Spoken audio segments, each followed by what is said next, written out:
Hello, good afternoon, and welcome to CIO Leadership Live. I'm Mary Fran Johnson, your host for today's program and CEO of Mary Fran Johnson Media. We produce CIO Leadership Live with the generous support of my colleagues at CIO.com and the CIO Executive Council. We're streaming live to you right now on LinkedIn and Twitter, and we welcome any of our listening audience to join in this conversation today by sending us in your questions. We have an editor standing by watching the feed, and she will pass those questions along to me. Let me now introduce today's guest. CIO Leadership Live is welcoming Lisa Davis, who is the Senior Vice President and CIO of Blue Shield of California. Lisa is an innovative global business technology executive with a great range of cross-industry experience in government, high-tech, and now healthcare. She joined Blue Shield of California just 2 weeks before the greatest global health crisis of all our lifetimes struck in mid-March. So she has joined a fairly exclusive club of pandemic-era virtual CIOs who have yet to meet face-to-face with many of their leading technology people and their teams. As an independent member of the Blue Shield Association, this nonprofit healthcare plan serves 4.5 million Californians and employs more than 6,800 people. It earns approximately $20 billion a year in annual revenue. Before she joined Blue Shield, Lisa spent nearly 5 years in tech leadership positions at Intel. The last 3.5 of those years actually on the business side, where she was managing a $9.5 billion P&L business unit that took care of data center business for the enterprise. Before she joined Intel, she was in academia as the CIO of Georgetown University. And on the government side, she was the CIO of the U.S. Marshal Service, and before that, the CIO of the Counterintelligence Field Activity Office. The first time I actually met Lisa was when she was with the Marshal Service, and it was probably 10 years ago, and she did me the enormous favor of stepping in and becoming an instant keynote on the spot at one of our events in the DC area. So I'm always very grateful to her. She's one of those people that you can rely on to just step up and take over.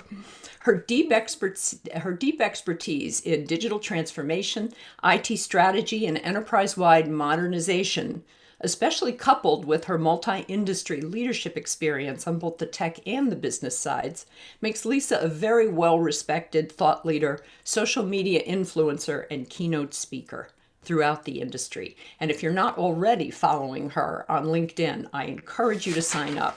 Lisa, it is so great to have you here today. Welcome. Mary Fran, thank you so much for that wonderful introduction. And it's so good to be connecting with you again. Happy to be here. Yes, good. Happy to have you here as well. All right, I dropped that big hint in there about your own virtual onboarding experience. So many CIOs have to be concerned about that for their own teams.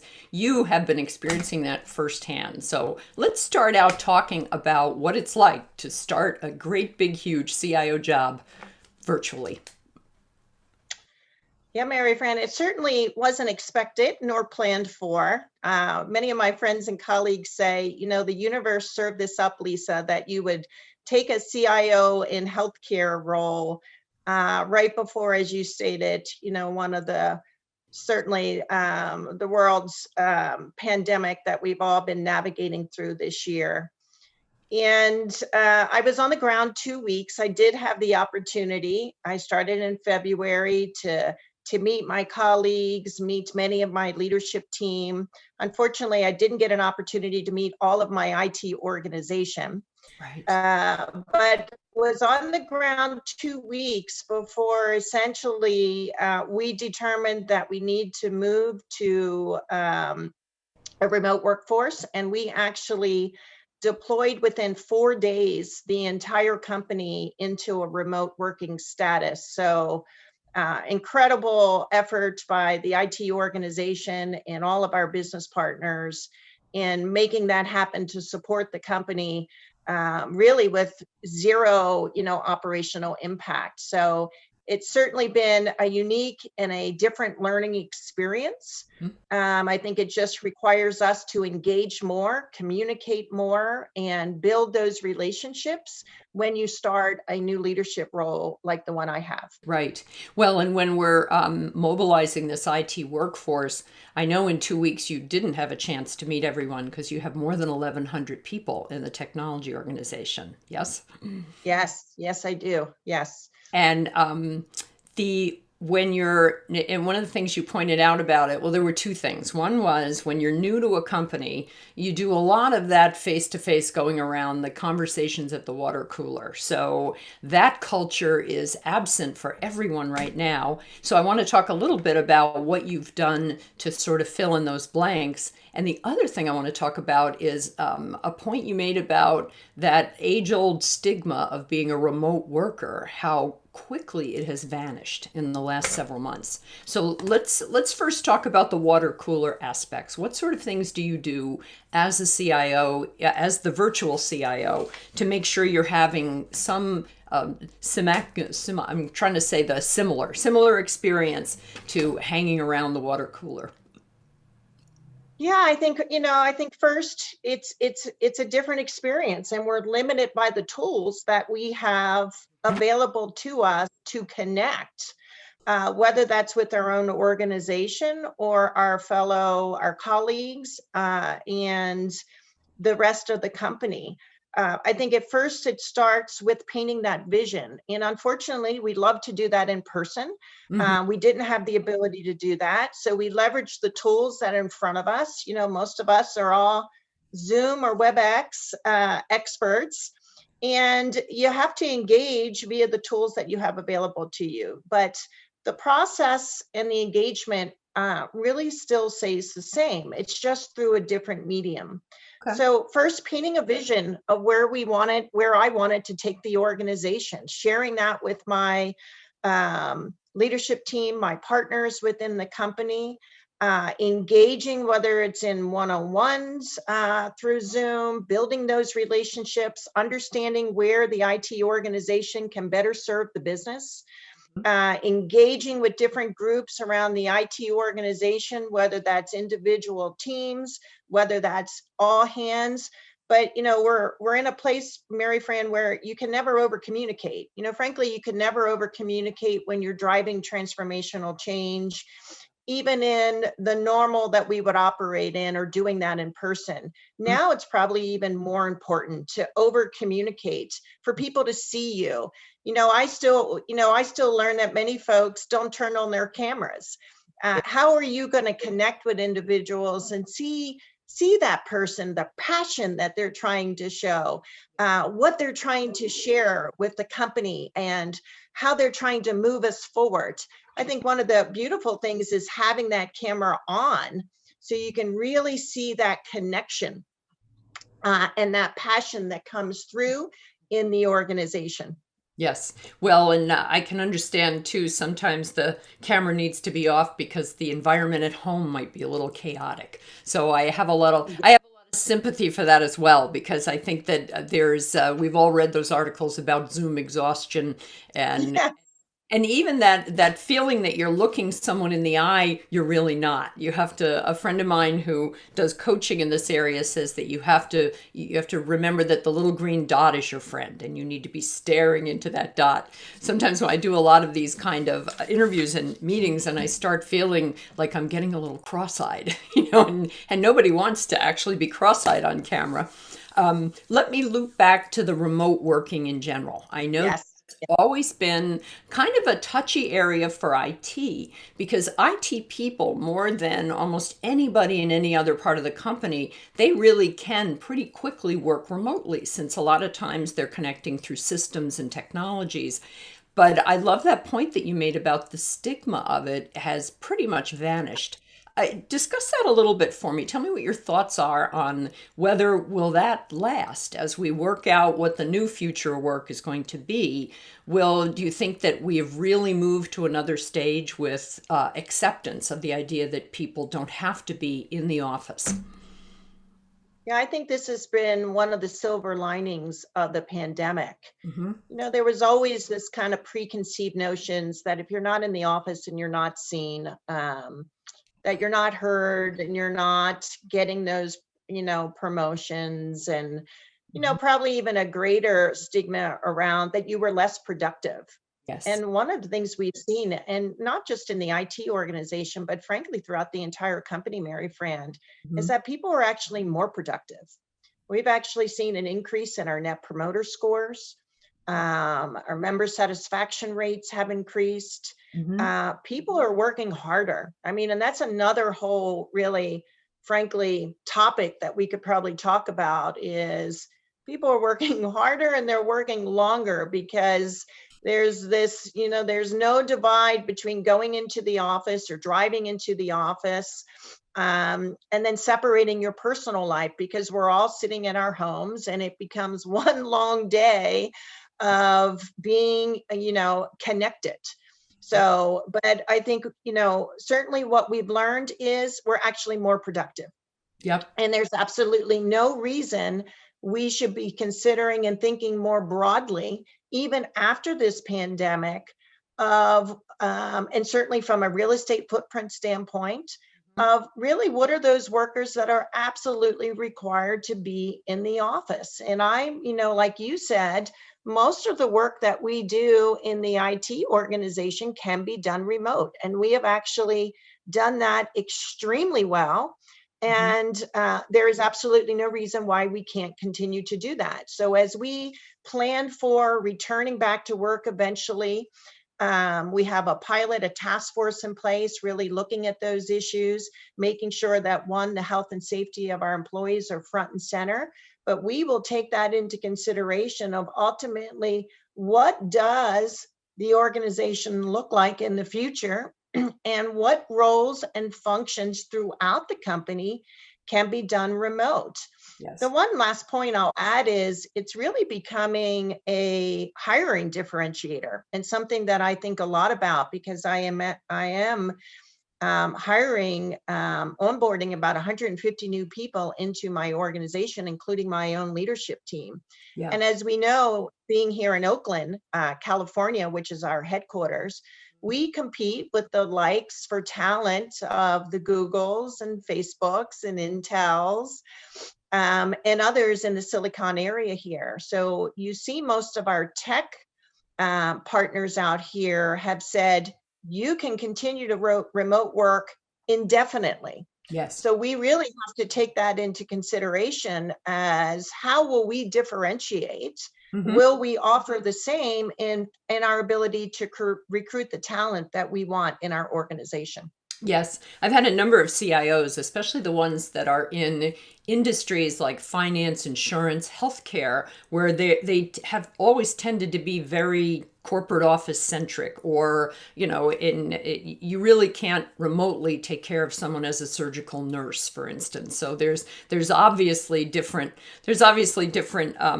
modes of operation for various industries. But one of the points some of these CIOs were all making early on, they said, wow, all those restraints now about where and how and who I can hire have pretty much dropped away. And they were excited about, Exactly. oh, we're going to, but it occurred to me that they've dropped away for a lot of CIOs. So it's what seems initially like, what a great advantage. You realize everybody has that advantage now.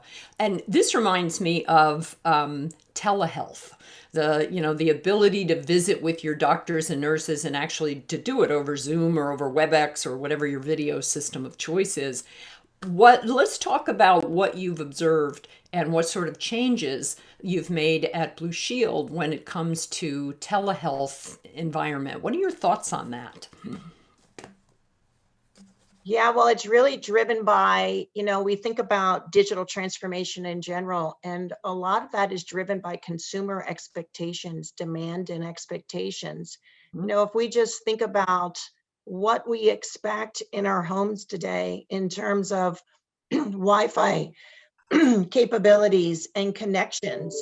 And when I go into the office, I expect the same level of capability and standard in the office. Mm-hmm. Well, what the pandemic has done has really brought to the forefront what is that experience and how will people get care?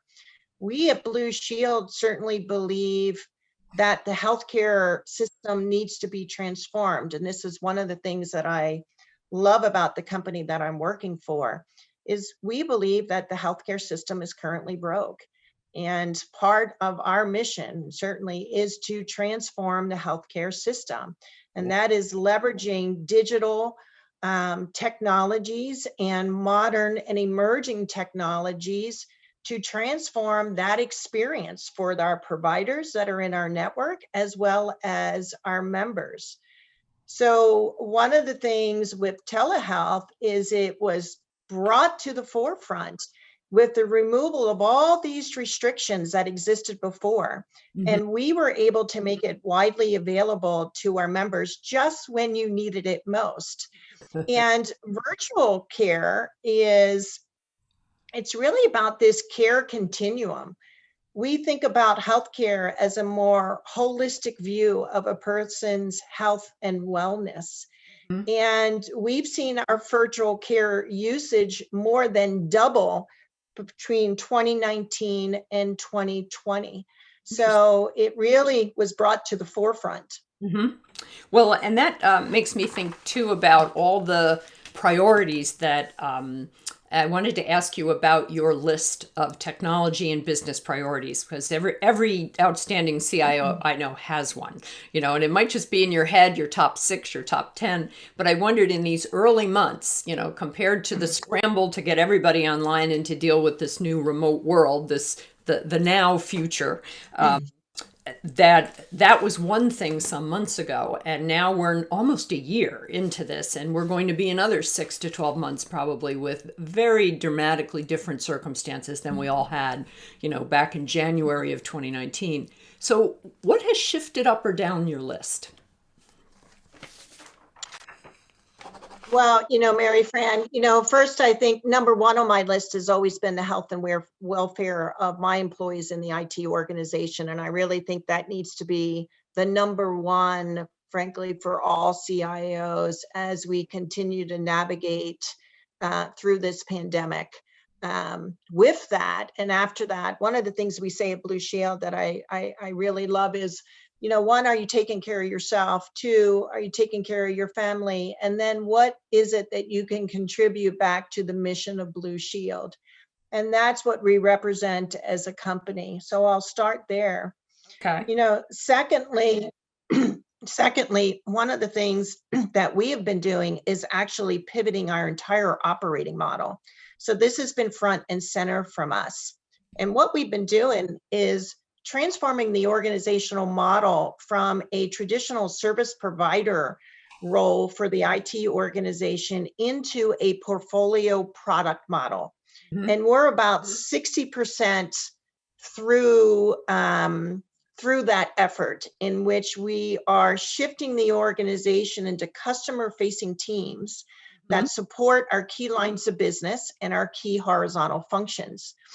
So number 2 on the list has always been, how do we improve and drive business value with our partners? How do we accelerate new digital and business capabilities to ultimately enhance the experience for our providers and members? Yeah. So through this shift in operating model is really building and creating this strategic partnership between IT organization and our business partners, Mhm. which is a critical component in order to drive digital transformation to ultimately improve and increase business value. Right. Well, and I always think a great point many CIOs have made to me is um, digital transformation is so ongoing. There's no It's place ongoing. you can put a stake in the ground and say, "Oh, thank gosh, we're done with all that transformation stuff." I mean, it's like that big rock rolling down the hill, getting more moss on it. When you're talking about your business partners, tell me who that world actually includes. You don't just mean internal business units at Blue Shield. Well, internal to Blue Shield is where the service, our new operating model is supporting. So we have several key lines of business, our Medi-Cal business, we have our commercial business, we have our senior markets business, in terms of our growth lines of business that we're now supporting.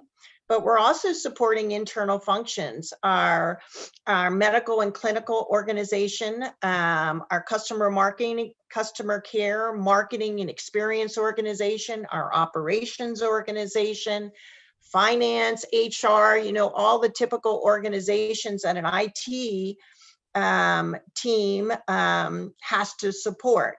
So all of those are internal in terms of how our model is supporting them. Very different from how we were organized and structured previously. And I do want to make sure that I don't forget one of the top three, because in the top three of what we're supporting and what's a priority is our efforts around data and analytics, which is really the heart of our strategy. Is data being at the heart of our IT strategy as we continue to move into 21. So I just kind of wanted to finish that. Yes. But then we're also supporting and engaging with many external partners. Right. Many of the big tech firms that we're engaged with, because we're really trying to transform how we think about healthcare. And certainly recognize that we need an ecosystem of partners that are going to help us do that. Well, and I know that this operating model change has also involved essentially pivoting from a project management focus, which is so classic in IT. I mean, even now, a lot of companies are doing this, but pivoting into portfolio and product model. What has that been like for you as the new leader coming in, the new kid on the block? What are the kind of messages you found are really important to get across to the IT leaders on your team and throughout the IT organization when it comes to explaining what does all this mean? We're going to portfolio and product models. Yeah, it's quite a shift. And it's not just a shift for the IT organization, but I really want to make sure to emphasize that it's a shift on the business, on the company as well, because we're really driving to where you no longer know if I'm engaging with an IT person or a business person, because they're one and the same. They're one and the same. That's how connected we are. And what's really at the heart of the portfolio product model is a strategic partnership with our business partners. That means that the IT organization is now building their business acumen. They're more engaged with the business teams. They're helping to prioritize what needs to be done in order to drive business value and bring time to value. We're now leveraging Agile, not only from an Agile mindset standpoint, but we're integrating Agile methodologies so that we can increase that time to value. So on the IT side, which I believe really resonates with the IT organization, Mary Fran, is we now have such a critical strategic role into enabling what we want to do as a partner in transforming healthcare. Yes. We're just not keeping the lights on, keeping the network running, making sure our laptops run. I consider all those things table stakes. That to me is what operational excellence is about. And I've always believed you have to have operational excellence in order to engage in this new model, such as a portfolio product model, because at that heart of that model is trust. Trust between IT and the business in working together to ultimately accelerate business capability to market. Yes. So, right, that critical role that the IT organization plays, and at the heart of that, again, and I'll just beat this drum for our entire conversation, is about data and analytics, because every company today is a technology company. And we have to think that way in leveraging technology and being a data company, because that ultimately is what's going to differentiate me in market. Yes. Well, I can remember when years ago, a lot of businesses, I remember the first time I noticed this and kind of sat up in my seat and listened was when you had like the CEO of a major airline saying, well, we're really a technology company that happens to fly airplanes.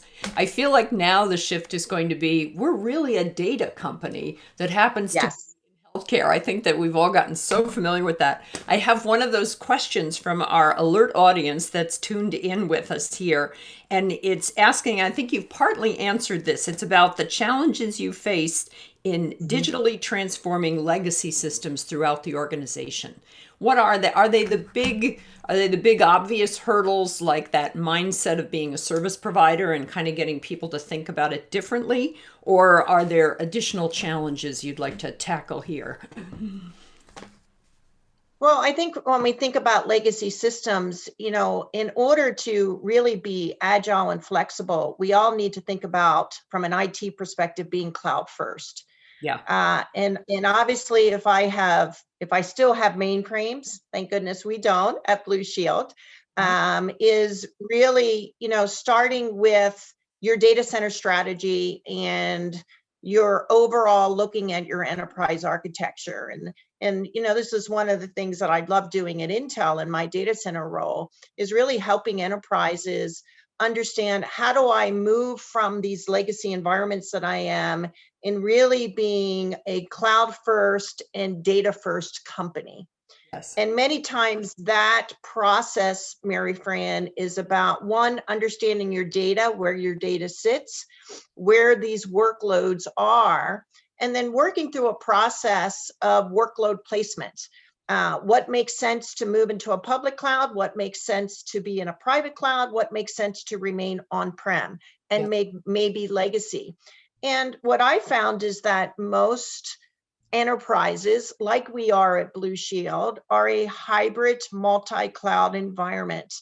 Unless I'm a company that's been born on the web and I don't own infrastructure, Yeah. then most likely I'm going to be in the public cloud. But if you own infrastructure, and depending on what sector or what traditional enterprise you are, Yeah. you're going to have a hybrid environment and a multi-cloud environment, just with the use of software as a service, Mhm. as an example.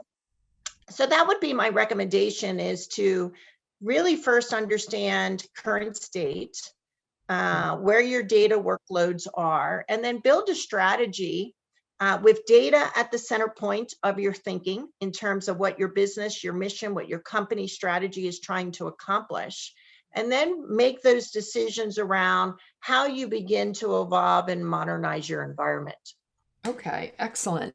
Now, I just a word to our audience. If you're just tuning in now, I'm here. I'm Mary Fran Johnson, and I'm here with Lisa Davis, who is the Senior VP and CIO at Blue Shield of California. And we're about to launch into talking a little bit more about building those portfolio teams, that mind shift change that you have. You mentioned to me that there's basically two things you have to do. You have to build the business acumen, and you have to prioritize and solve those unique opportunities when they come up to really transform what's happening with healthcare. When you look back over the last several months, what are some of the things that come to mind for you that have been especially successful, and what has been more of a challenge?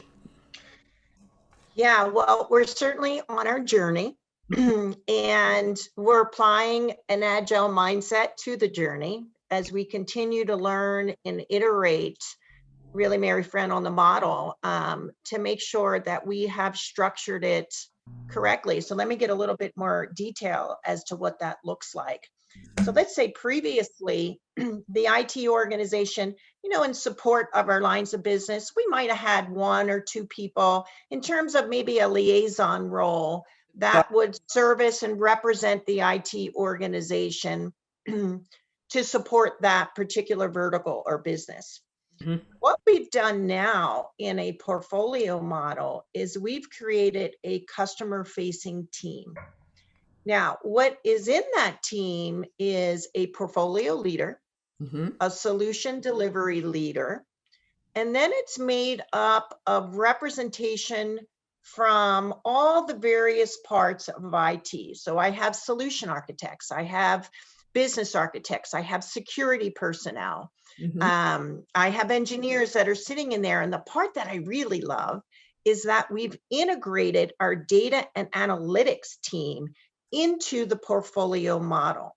Oh, okay. So, okay, so you can imagine if you were the business, you've now moved from who do I call in IT to try to help me get something done, to now having a dedicated team engaged with supporting your business. They are ecstatic, as you can imagine. Mhm. What we've been really iterating on is not only standing up that team, but also now bringing agile into that process in terms of how we think and in terms of how we engage and do development with our business partners. Yeah. I think some of the really quick wins that I'm seeing is one, a trust, I think first and foremost, that's being built between IT and the business. And Mhm. that to me is priceless, starting there. Two, we're just getting really more efficient in terms of driving prioritization of what must be done. There's certainly never a shortage of work or requirements coming from the business that they need IT to engage in. The fact that we're solutioning those together, we're discussing what is most important to the business. We're prioritizing based on time to value for Mhm. the business, really accelerates and helps drive that capability even faster. Mhm. So we've launched 4 portfolios. We have 3 more to do. I think the biggest challenges are, frankly, it's new for IT and it's new for the business. One of the roles on the business side that we're still evolving is the business product manager. Yeah. So you can imagine moving from projects, and we have a lot of projects, moving from that project mindset, and now we've mapped all of the projects into a product view that sits within each portfolio. Okay. So what's yet to come is now we're looking for business project managers that are going to drive the life cycle management of that product and enhancements. Mhm. And the piece that we still need to do is align the financial model to support the new portfolio product model. So Okay. these are all of the things that we'll continue to iterate in 21, but we're already seeing um, greater capability, faster a capability in terms of time to value, and most importantly, a better partnership with that data and analytics piece also integrated front and center. Now, tell us just an example of what one of those portfolio teams, like what are they called, and do they have a subject matter expertise? For instance, is there a portfolio that deals with all the Medi-Cal Yep. programs, for instance? Is that how it's organized? Exactly. So we're organized against key lines of business. So our key lines of business would be our Medi-Cal business, which we call it Medi-Cal in California, in case those folks that are in California are a little bit confused. We have our commercial markets business that we support. And one of the portfolios that we'll launch after the new year is our Medi-Cal, Medicare business, our senior markets business. So we have 3 lines of business that we are aligned to and provide portfolios to, and then take those products Mm-hmm. for each of those business and aligned a product to each portfolio. But we also use portfolios to support all the typical organizations within the company that everybody has, Right. such as marketing, Mm-hmm. operations, our medical and clinical organization, which we refer to as HEQA. So all of those are supported, and corporate services, which be our last one, in which we have HR and finance and our actuary organization, part of the corporate services portfolio. Yeah. So second quarter by next year, we've launched 4. Mhm. We continue to iterate and learn as we do those 4, and we apply those learnings to the next one. We will launch our 3 remaining portfolios to be completed by second quarter in 21. Wow. Okay, we have a related question to this, which I think fits in beautifully. It asks about managing the risk of mismatched business expectations and the services and portfolios provided through IT.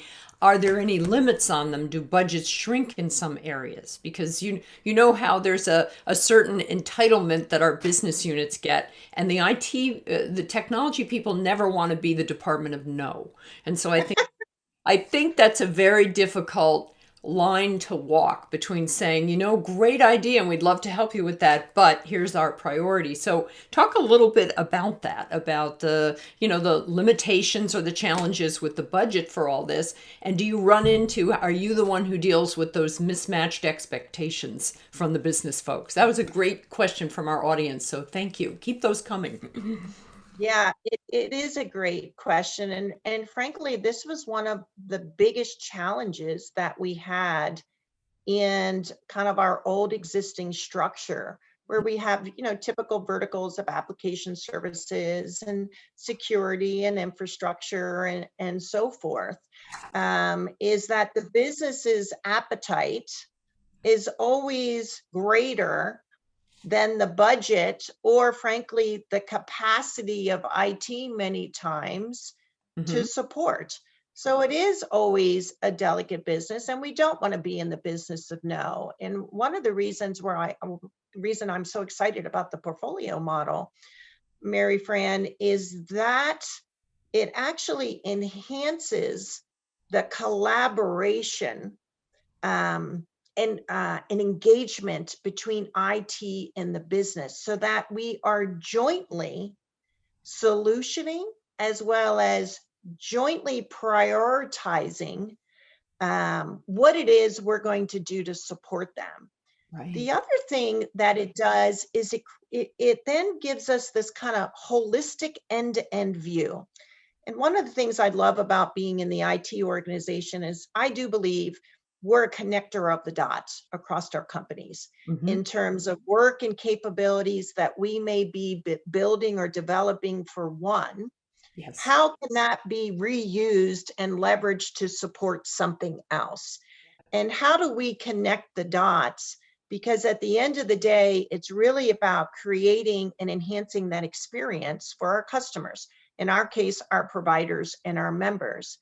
So I believe this is going to drive efficiencies, it's going to remove redundancies, and it's also ultimately going to allow us to look, connect end to end holistically about what we're developing, what we're prioritizing, and are ultimately as a team, as a company or an organization, are we focused on the right things? Mhm. And are we driving value to our providers and our members? Right. So I think the portfolio model actually improves that Mhm. ability to do so versus the old model that we're working in. Well, and it also has that added benefit of no one getting unpleasantly surprised. With Yes. transparency within the portfolio teams and, working out things like the budget and what we can and can't do, it's not like any one group ends up feeling like the helpless victim of the other one. You know how users can be. They're sort of like, what do you mean you're taking away this particular piece of software we used? And Yeah. have anybody, a lot of times I think business people didn't feel like they had a dog in the fight. These things are being decided somewhere else, off on IT Island. The One of the other points that I wanted to get into is the one thing you said about the importance of the data and the data analytics and data sharing, that the pandemic has really done this in healthcare, shined a light on all of those data sharing dysfunctions that have existed, not just within Blue Shield of California, but probably through the whole healthcare industry. And what are your high level thoughts on that? How do you see that proceeding? Because I know from knowing you all these years, I know that you're not just paying attention to what Blue Shield is doing. You're probably watching the entire industry you're operating in now. So, what are some of your thoughts about that?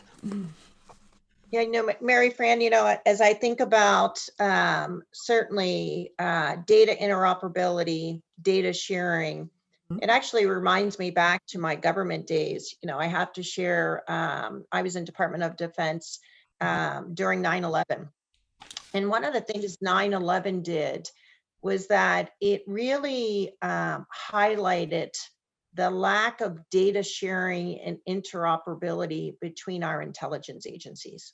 Mhm. And there were really pivotal changes, starting with the Department of Homeland Security and such, in terms of how we must share and be more transparent, collaborative, in terms of the data that each of the law enforcement agencies or each of our intelligence agencies had. And I look at the pandemic of having that same effect, and hopefully positive effect Mhm. on healthcare.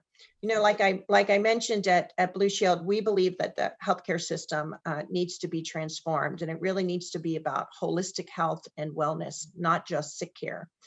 And we are on a mission, frankly, to transform that experience for our providers and our members. And we believe that it starts really at the center with the electronic medical record. Mhm. Uh, that electronic medical record, getting our providers within our network, getting other payers to share information, on their patients. And I'm sure all of us have had the experience, certainly my own experience with my dad, who died, very early at 59, had many serious illnesses that no one doctor talked to another doctor, and trying to get all the doctors to communicate and frankly be on the same sheet of music Mhm. to ensure that we were providing the best, not only quality of care, but looking holistically at that patient. I think all of us can certainly understand and probably have experienced where that has not been the case.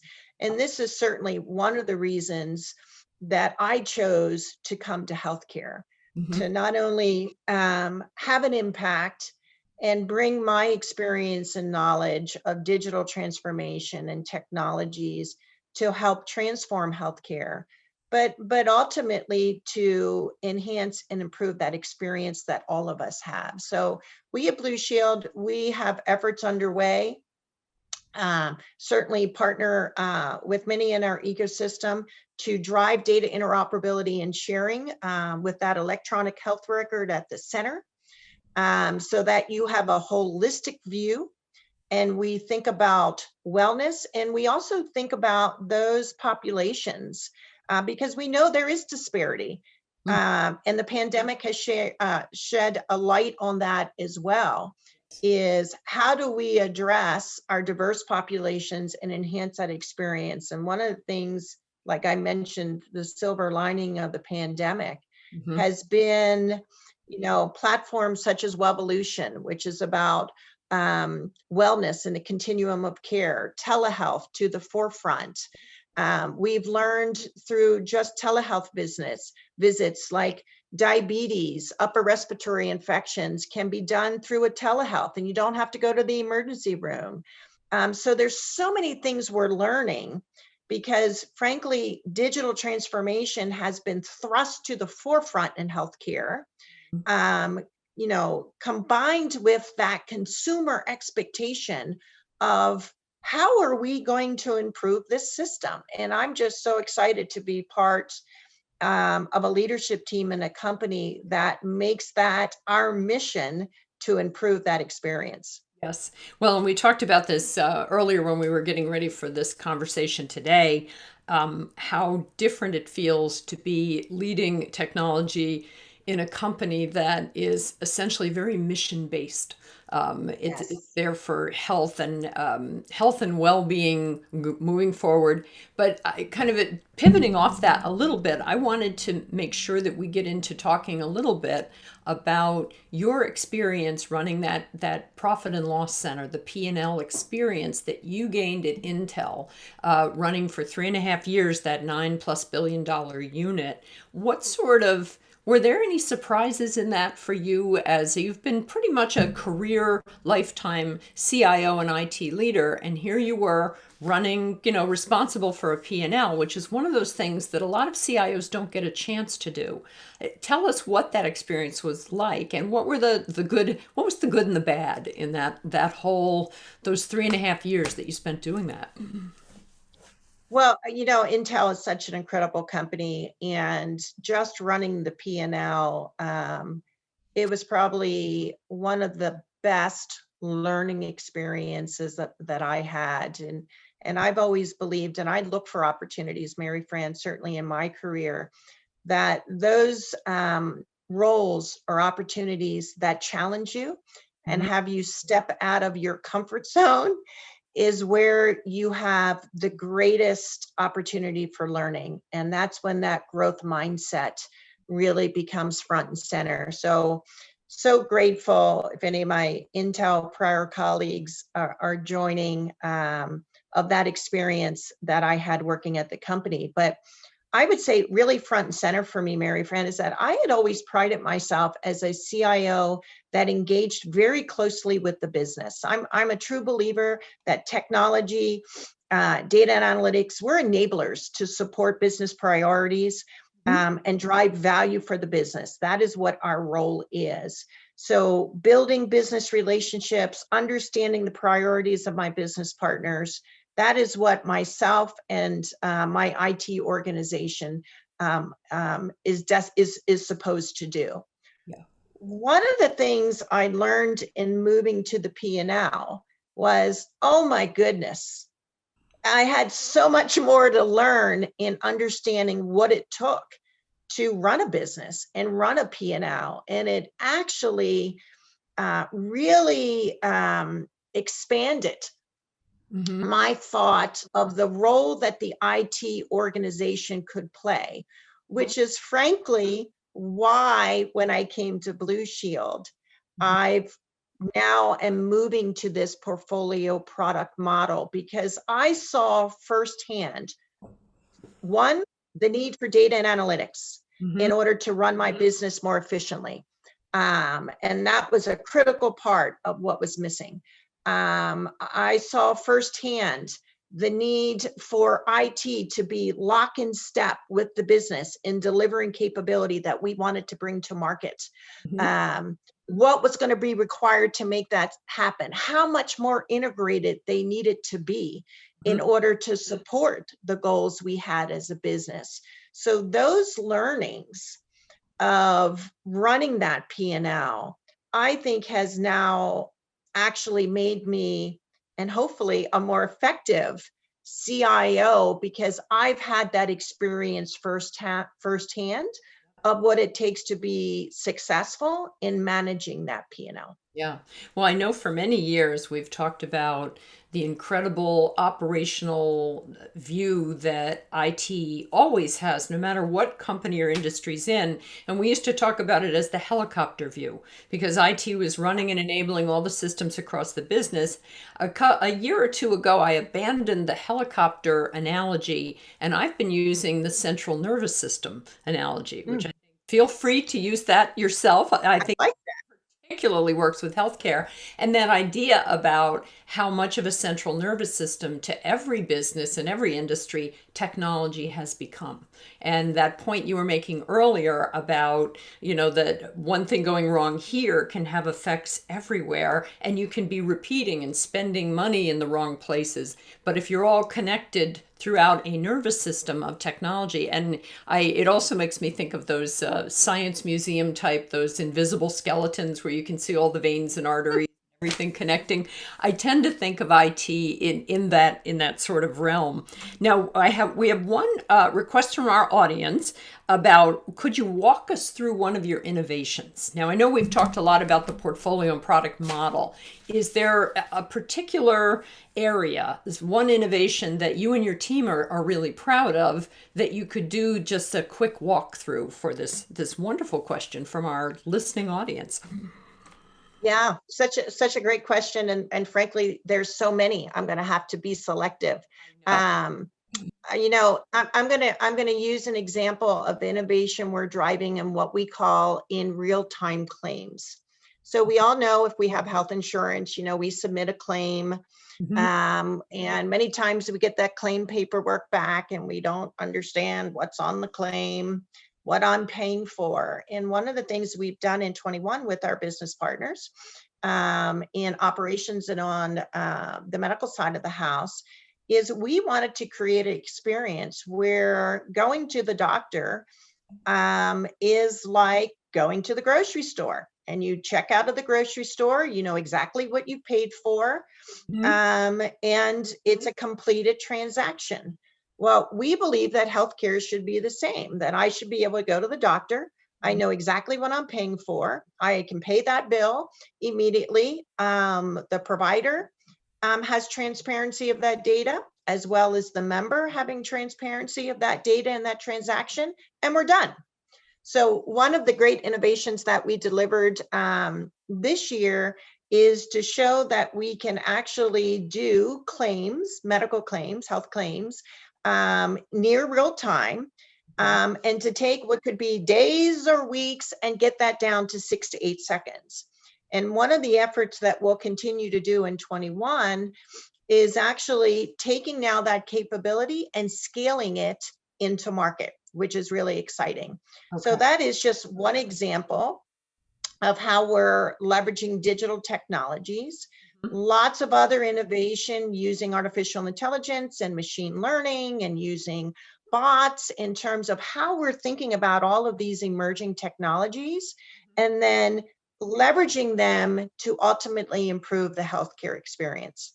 Well, and of all the innovations you could pick to talk about, I especially like that one because I think everybody has had that experience where you go and you pay your copay and you do your doctor visit. Yes. 2 weeks later or three, something comes in the mail and they're like, oh, you still owe $700 or, something like Yeah. that. It's like that is such an unpleasant shock. I think of all the ways that could put people back 2 steps on their health journey when they open that and they're like, Exactly. oh, that wasn't covered. So that is, I think, one of the, and it's not just medical insurance. I think everybody's insurance questions are that. So that greater transparency of knowing exactly what you're getting and what you're paying for. All the retailers in the audience listening are going to be saying, well, yeah, this is, we've always been into that. It's great to see these things kind of going across the membrane between these different industries. In our last few minutes here, I want to focus in on leadership and career pacing and all that sort of thing. I think we both have seen a lot of those articles lately about how the pandemic is having, we've talked about a few silver linings, but it's had some lead linings for a lot of people, especially women who have had to abandon sometimes full-time careers because every daycares are shut down and that sort of thing. What do you watch in that realm and what are your thoughts on it and your advice? I mean, you've done a lot of career and family balancing yourself throughout your career. Those of us with grown children are feeling incredibly lucky. I try to imagine Yes. how this would be working if I had a 7 and a 9-year-old clattering around underfoot and I was supposed to be their full-time teacher. So tackle that big problem for us.